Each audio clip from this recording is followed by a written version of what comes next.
Merhaba arkadaşlar.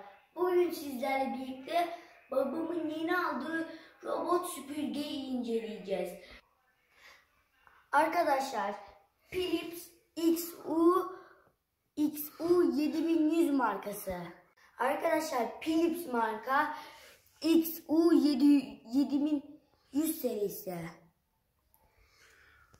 Arkadaşlar kargoda taşınırken zarar vermişler kutuya. Umarım içindeki eşyalar zarar görmemiştir.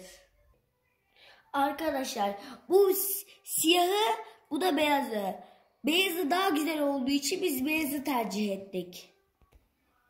Haydi arkadaşlar, bu gördüğünüz Philips markalı 7100 seriyle Philips kutusunu açalım.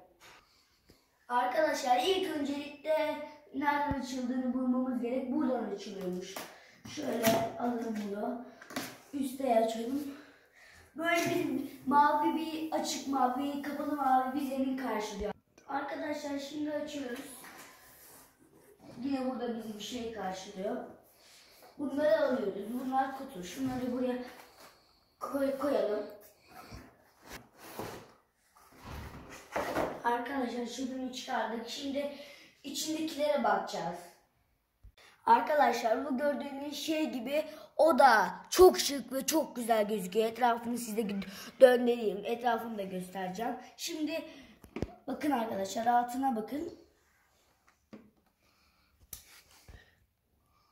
Arkadaşlar aynı zamanda buharlı silme yapabiliyor. Çok önemli bir şey. Arkadaşlar şimdilik bu kadar. Aşağıdan abone olmayı, bildirimler açmayı, like atmayı unutmayın.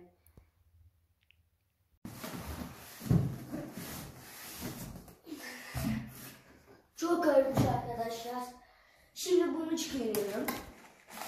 Neyse artık. Bunun üstüne koyayım. Kilo oldu. Şimdi şurada bir şey var. Boş kutu. Şimdi sırada kutumuz var. Arkadaşlar içeride değilmiş aslında.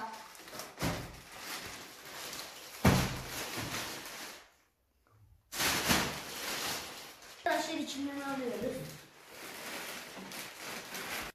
Arkadaşlar bu toz haznesi, aynı zamanda da batarya ünitesi. Şimdi içinden bir şeyleri alalım.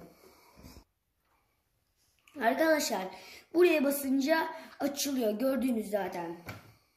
Şimdi hem çok şık, çok güzel görünüyor. Bakın Philips. Arkadaşlar bu da robot süpürge. Şimdi açıyoruz. Şimdi bu robot süpürge açıyoruz.